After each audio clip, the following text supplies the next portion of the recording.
Dios nos bendiga, hermanos, una vez más, un motivo de alegría meditar juntos en la palabra de nuestro Dios. Les invito a que mantengamos abiertas nuestras Biblias en el Evangelio según San Juan, capítulo 2, para meditar en la porción que va del versículo 1 al versículo número 11.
En el año 2001, el general Ariel Sharon obtuvo el triunfo electoral que lo convirtió en primer ministro de Israel.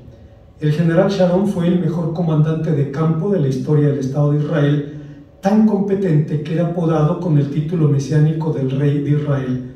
Era un personaje controversial, responsable, cuando menos ministerialmente hablando, de las masacres de Sabra y Shatila, y en su trato con los palestinos tenía la delicadeza de un rinoceronte en cristalería, pero en ningún modo era un político improvisado.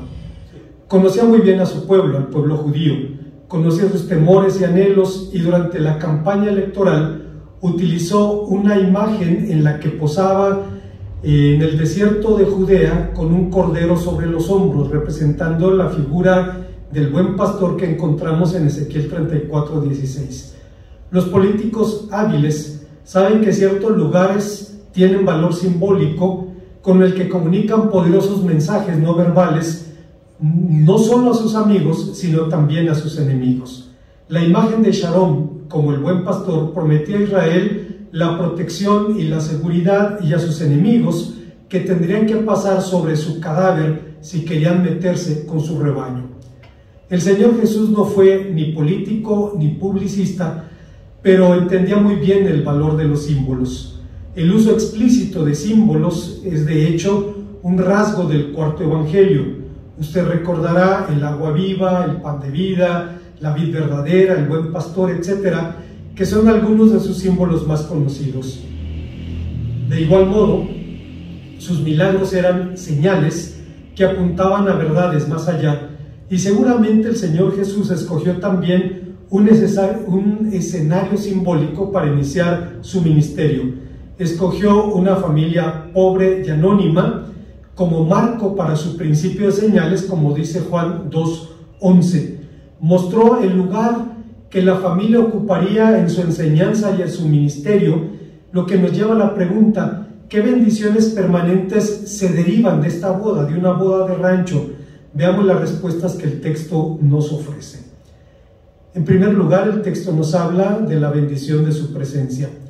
Resulta sintomático, decíamos hace un momento, que el principio de señales del Señor Jesús iniciara con el relato de un prodigio ocurrido en una boda así, en un pueblo.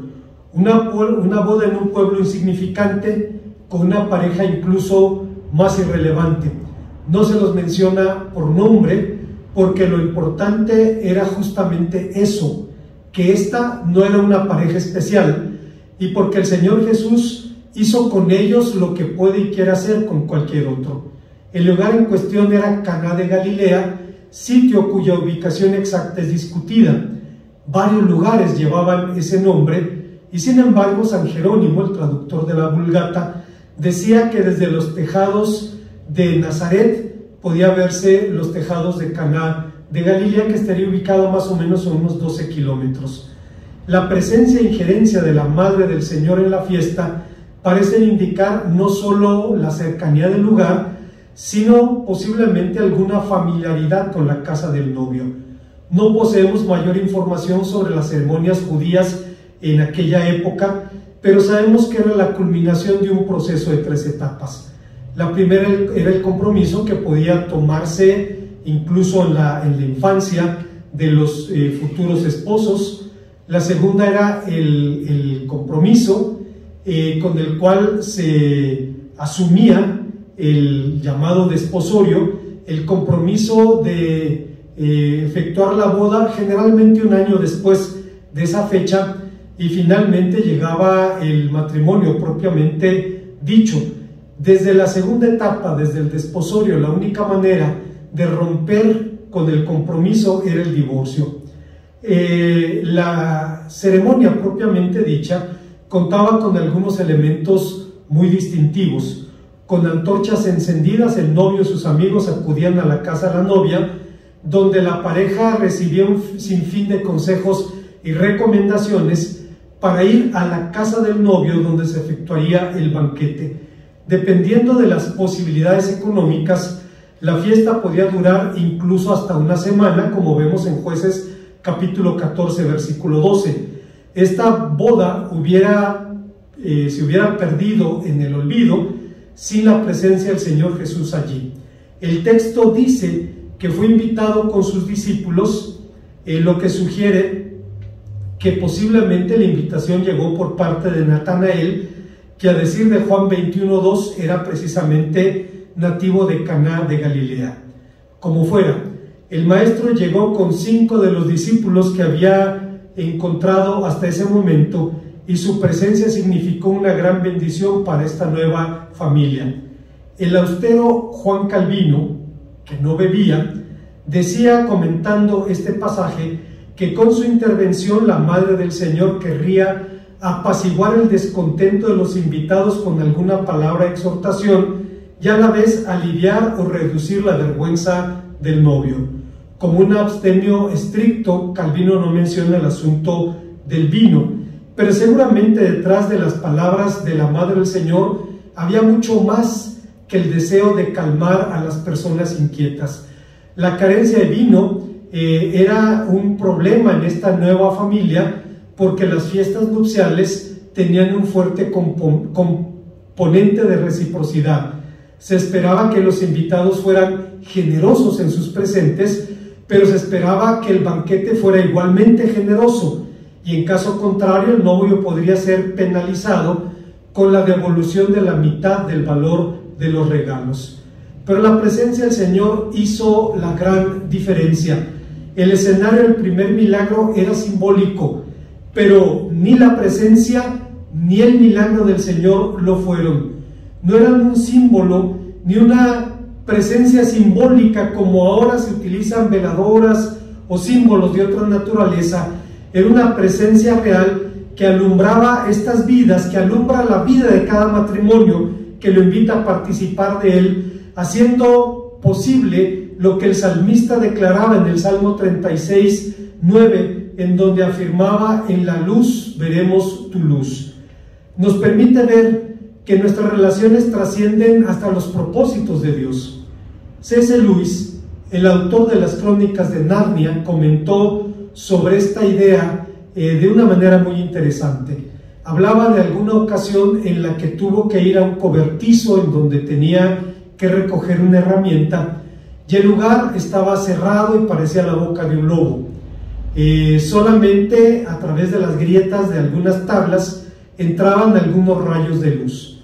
Dice, lo primero que vio fue el rayo de luz. Se fijó un poco más y vio que había partículas de polvo moviéndose en ese haz de luz. En la medida en que se fue acercando, las partículas de polvo que flotaban empezaron a moverse más rápido, hasta que la luz le golpeó a los ojos y quedó cegado por un instante, pero después pudo ver lo que había detrás de las hendiduras de las tablas.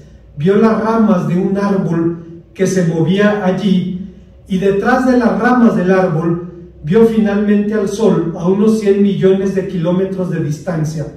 Mirar a través del rayo y mirar el rayo son dos cosas diferentes. Hablar de la presencia de Cristo en nuestra familia y disfrutar realmente de esa presencia son dos cosas diferentes. Hay una segunda enseñanza que encontramos en nuestro pasaje. El texto nos habla de la bendición de la dirección del Señor. Ante la situación que enfrentaban los anfitriones, el maestro fue abordado por su madre, que si usted se fija no es mencionada por nombre en el cuarto evangelio, y le dice: no tienen vino. Obviamente la observación no equivaldría precisamente a la petición de un milagro, aunque evidentemente ella conocía a su hijo. En este gesto, así como en la orden a los sirvientes que encontramos en el versículo número 5, la Madre del Señor parece ocupar una posición de autoridad en la fiesta. Posiblemente era la fiesta o la boda de algún pariente cercano.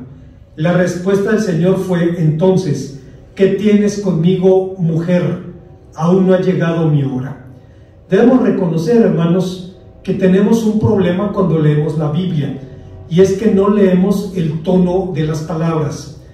Cuando nos detenemos y pensamos en la expresión mujer, debemos reconocer que era una expresión de cariño y de respeto, más o menos equivalente a la palabra señora, que no implicaba de ninguna manera desdén o distanciamiento. Pero respecto a las palabras "¿qué tienes conmigo?", dependiendo del trasfondo confesional del traductor, va a ser la traducción. Encontramos traducciones como la de quien plasmó "¿por qué me lo dices a mí?". Otro tradujo "deja, yo lo arreglaré a mi manera". Y alguien con una imaginación demasiado fértil diría: ¿qué ha cambiado entre nosotros? ¿Por qué dudas que pueda hacer este milagro? Yo lo haré en este momento. Como fuera, A.T. Robertson diría al respecto: María tomó ánimos con el aún no y reconoció el derecho del Señor Jesús como Mesías a su independencia de ella, pero evidentemente esperaba que en último término hiciera algo con su sugerencia, cosa que efectivamente hizo, porque esta mujer conocía muy bien a su hijo. Hace algunos años, en nuestras iglesias evangélicas circulaba un folleto evangelístico titulado "El mandamiento de María a los católicos", basado precisamente en la declaración de la Madre del Señor: haced todo lo que Él os dijere. Juan capítulo 2, versículo 5, que, si usted recuerda, es el único mandamiento de María en el Nuevo Testamento. En estas palabras vemos que había una indicación a los diáconos, a los servidores de las mesas, y obviamente no se limitaba a ellos, ni tampoco a los católicos, sino que apelaba a todos los cristianos. ¿Qué es lo que el Señor nos enseña entonces en este pasaje respecto a la familia? Nos habla explícitamente de la santidad del matrimonio, sobre la fidelidad conyugal, sobre la indisolubilidad del matrimonio. Nos habla también sobre la importancia de que los niños vengan a Él y del lugar que ellos ocupan en las relaciones del reino, como enseña en Mateo capítulo 19, versículos 1 al versículo número 11.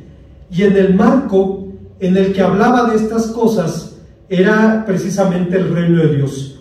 Lo hizo desde la realidad del marco donde Dios es el Rey. La prueba definitiva de la vida cristiana es justamente la vida en el hogar, en donde con todo respeto somos conocidos incluso hasta en ropa interior. Alguien dijo al respecto: si en el corazón no hay honestidad y pureza, tampoco los hay en el hogar, y si no los hay en el hogar, tampoco los puede haber en la sociedad. Nuestros jueces más duros y los más objetivos son los de nuestra propia casa, y fue la razón por la que D.L. Moody decía: muéstrame una persona cristiana en su hogar y yo te mostraré a un cristiano. Dado el papel fundamental de la familia en el desarrollo del individuo y de la sociedad, ¿cómo puede demostrar y extender el reino de Dios la iglesia y el creyente? creo que lo hacemos o lo debemos hacer en círculos concéntricos, es decir, en círculos de los más cercanos a los más lejanos, dando testimonio de quién es Cristo y lo que ha hecho por nosotros. El primero de estos círculos es nuestra relación de pareja. Tenemos que aprender a vivir juntos, a vivir, no a sobrevivir, a pesar de convivir con la única clase de persona con la cual no podremos simpatizar totalmente. ¿Qué quiere decir esto? Que podemos simpatizar con infinidad de personas con las que no vivimos. Pero cuando compartimos la vida con alguien, habrá puntos oscuros en la personalidad, habrá renglones torcidos que tendremos que aceptar en obediencia a Dios y por amor a la persona, aquello que no podamos cambiar. Un poeta norteamericano, Ogden Nash, decía de forma humorística: ignoro la diferencia entre flora y fauna, entre gastos y costos, pero sé que el matrimonio es la unión de dos personas, una que recuerda cada cumpleaños,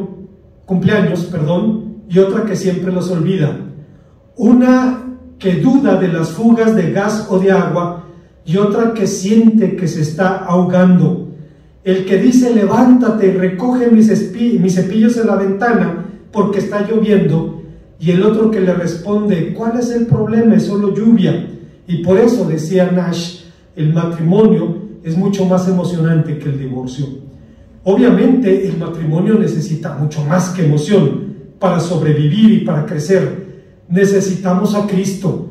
Solo con Él podemos crecer juntos, adaptarnos a los cambios que se dan en una relación que está en transformación constante. El matrimonio fue idea de Dios y por tanto tiene un componente espiritual. La relación de la pareja es realmente una relación triangular.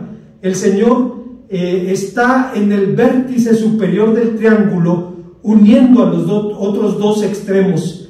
Solo con Él orar juntos, es decir, podemos guardar el paso el uno del otro, y cuando no es así, cada uno caminará su propio paso y buscando también sus propios intereses. El siguiente círculo de nuestras relaciones son nuestras relaciones familiares, es la de padres e hijos.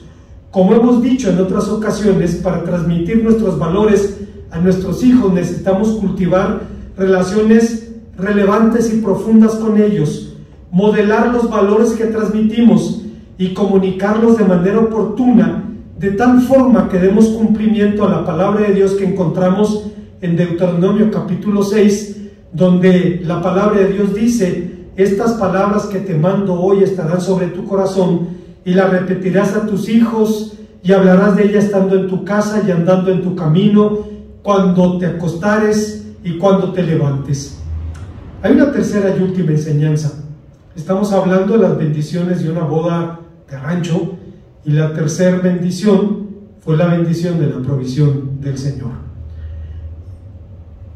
Es un pasaje hermoso, y con todo debemos decir que es curioso que este relato se haya convertido en el campo de guerra de griegos y troyanos. El relato que ha convertido el escenario de la lucha entre aquellos que hablan de la legitimidad de beber alcohol y algunos que demandan la abstinencia total. Cuando nos centramos en estas cosas, podemos fácilmente perder de vista el mensaje. Tal vez para la mayoría de nosotros, hablar, por ejemplo, de temperantes e intemperantes sea algo extraño, pero en los Estados Unidos, en el mundo evangélico, a finales del siglo XIX, principios del siglo XX, surgió un movimiento llamado la Liga de la Temperancia, que luchaba contra el consumo de bebidas alcohólicas, en favor de la abstinencia total y el cabildeo de leyes contra el alcohol. La corriente más radical del movimiento la encabezó Carrie Nation, una anciana de Kentucky, tenía que ser de Kentucky, una mujer de una cultura conservadora. Era una mujer, imagínesela usted, Medía más de 1,80 de estatura, vestía de negro de pies a cabeza, tenía la cara de la tía a la que no te convenía hacer enojar. En una mano cargaba una Biblia y en otra cargaba un hacha, y entraba a las tabernas, leía la Biblia, predicaba y empezaba a destrozar con su hacha el mobiliario, las barricas, las botellas, lo que obviamente generaba reacciones violentas. Generalmente terminaba en la cárcel, pero sus partidarios pagaban la fianza para que ella pudiera salir y continuar con su ministerio. Se autodescribía como un bulldog que corría a los pies de Jesús, ladrando a todo lo que él rechaza. De no ser porque estos movimientos eran ultraconservadores desde el punto de vista teológico, hubieran podido agradecer las enseñanzas de un teólogo liberal inglés, quien decía que el milagro de la conversión del agua en vino realmente fue el milagro de la conversión del agua en agua. Decía que cuando se acabó el vino, este teólogo inglés, llevaron agua a los invitados. Alguien vio que era agua y en son de burla lo probó y dijo que era el mejor vino que había degustado, y a partir de entonces se convirtió en una broma, y bueno, lo demás es historia. Lo demás llegó a la posteridad como un supuesto milagro. Obviamente, hermanos, los temperantes hubieran agradecido eso si no fueran tan conservadores desde el punto de vista bíblico. En el otro extremo hay personas que dicen: el que vino a este mundo vino a tomar vino, y si no vino, ¿a qué vino? Pero debo decir que ambas posturas tienen fragilidades. Su riesgo de ser malentendido, debo decir que la Biblia condena el alcoholismo, pero no al alcohol. Quizá nadie resuma más la perspectiva bíblica de una forma más clara que Ginny Getz, quien dice que hace algunos años recibió una carta de una madre iracunda cuyo hijo adolescente tenía un problema de alcoholismo. Dice que no estaba tan seguro de la agudeza del problema, pero que alguien recomendó a este joven que leyera el libro La medida de un líder. Pensando que era una buena idea, la mujer compró el libro para regalárselo al hijo, pero decidió leerlo, lo cual era una buena idea. Sin embargo, cuando llegó al capítulo donde Ginny Getz habla sobre la autoindulgencia, se enfureció, rompió a pedazos el libro, lo tiró a la basura y escribió al autor una carta acusándolo de enseñar falsamente, de pervertir la palabra de Dios y descarriar a los cristianos. Dice: es evidente que solo leyó la primera frase del libro o del capítulo donde estaba hablando acerca del alcohol, frase que posteriormente, o fragmento que posteriormente Ginny Getz transcribe para que podamos ver lo que estaba diciendo. Él dice: si Pablo estuviera viviendo en nuestra cultura en el siglo XX, toleraría la ingestión de bebidas alcohólicas, no necesariamente, como veremos enseguida. El asunto que vemos en 1 Timoteo y en Tito es que el apóstol no recomienda la abstinencia total de bebidas alcohólicas. La palabra básica parinos significa detenerse demasiado en el vino, en otras palabras, beber demasiado o caer en la esclavitud y perder el control de las facultades. Al responder la carta de esta mujer con toda la amabilidad, le indicó que tal vez su hijo ya conocía cuál era la verdadera perspectiva bíblica respecto al alcohol, y cuando ella trataba de contradecir lo que la palabra de Dios enseñaba al respecto, él simplemente había perdido el respeto de su madre. Y termina diciendo Ginny Getz, dice: con una madre así, ahora sospecho cuál era la razón del alcoholismo del hijo. Hay comentaristas bíblicos que afirman que, dada la capacidad de las tinajas de piedra, el Señor dio a los novios un regalo de 600 litros de vino.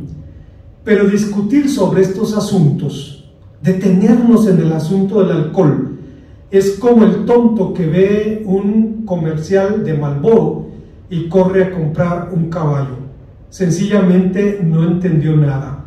Es desviar la atención de lo verdaderamente importante.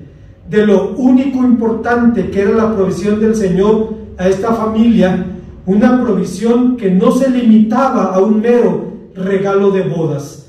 Es una provisión de la que Matthew Henry hablaría diciendo que con este milagro comenzó la manifestación de la divinidad majestuosa y bondadosa, pues con ello dio al honor al matrimonio, siendo él mismo el novio de la esposa, la iglesia. Además mostró cuán generoso puede ser su magnificencia en el orden espiritual, cuando lo fue también de manera tan grande en el orden material. Como conclusión, pese a todo lo dicho, hablar del matrimonio hoy en día es hablar de una institución en crisis. Lo hemos dicho muchas veces. Según el INEGI, el Instituto Nacional de Geografía e Historia de México, en 1993, por cada 100 matrimonios había 5 divorcios. En 2011, por cada 100 matrimonios se aumentó a 16, y el aumento paulatino de divorcios en los últimos años se debe a un doble fenómeno. La gente se casa menos y se separa más. Entre 2000 y 2012 el porcentaje de matrimonios se redujo casi un 20% y el de divorcios aumentó un 74.3%. En cuanto a la duración del matrimonio, el promedio son de 6 a 9 años y el 54% 10 años o más, y los números no son mejores en Europa o en los Estados Unidos. Hasta hace algunos años, los mexicanos escuchábamos de estos conflictos en la sociedad norteamericana y los veíamos como quien ve desde su balcón un pleito en un barrio ajeno, pero ahora vivimos esa realidad. El declive de los matrimonios, el aumento de los divorcios, debemos sumar también el incremento de abortos, la propuesta de matrimonios igualitarios, su reclamo al derecho a la adopción, etc., lo que nos hace ser muy poco optimistas respecto a la sociedad en el futuro. En respuesta, diputados creyentes proponen leyes que, sin importar su contenido, no parecen producir el menor impacto en quienes tienen estilos de vida alternativos. Agrupaciones religiosas de todos los credos hacen marchas, peticiones al Congreso, pagan desplegados en los periódicos, mientras que otros radicalizan su arenga homofóbica, intentos que sin embargo no tienen mayor impacto en la voluntad de quienes optan por estos estilos de vida. Y dudo sinceramente que la solución esté en el activismo político. Creo que tanto el problema como la solución se encuentra dentro y no fuera. Se encuentra en volver a Cristo, en vivir en Cristo, en demostrar el reino de Dios, en demostrar que es real, que está donde Dios es el Rey. Creo que las bendiciones de la boda de Caná, de una boda de rancho, que hicieron la diferencia en esta familia, siguen vigentes en nuestro tiempo. Que la bendición de su presencia, de su dirección, de su provisión, son reales para todo el que le invite a tomar parte en su matrimonio y en su familia. Dice el texto: se hicieron las bodas en Caná de Galilea y el Señor y sus discípulos fueron invitados. Las lecciones vigentes de una boda de rancho es que el Señor fue invitado, y todo lo que se derivó de esa invitación sigue en pie para la familia en el día de hoy. Oremos a nuestro Dios. Gracias, Padre Santo, una vez más, porque nos permites venir a tu palabra y encontrar que ni el activismo político, ni los desplegados en los periódicos, ni las marchas, ni las arengas homofóbicas van a cambiar el mundo, sino solo una familia cristiana modelando y extendiendo tu reino. Permítenos vivir a la altura de la vocación a la que nos has llamado. Te lo rogamos en Cristo. Amén.